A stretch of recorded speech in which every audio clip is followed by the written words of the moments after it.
Miss তো অবশ্যই করব। আমাদের সহপাঠী সহকর্মী অনেকেই এই মুহূর্তে আমাদের মাঝে নেই। মানে তারা দেশের বাইরে আছেন। তার ভিতর নাম্বার ওয়ান জাহিদ ভাই, জাহিদ খান ভাই।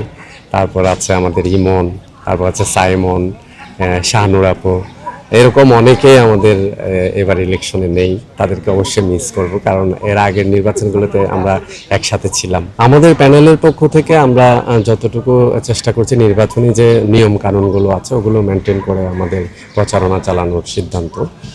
পাশাপাশি নির্বাচন কমিশনের এবার ভোট গ্রহণটা হয়তো আমাদের ইভিএম পদ্ধতিতে হওয়ার সম্ভাবনা আছে, এরকম শুনেছি আমি।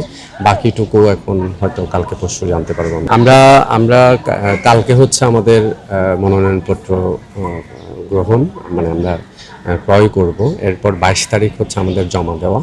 এরপর বাছাইকৃত প্রত্যাহার সব কিছু মিলে আমাদের ফাইনাল ডেট হচ্ছে 25 তারিখ।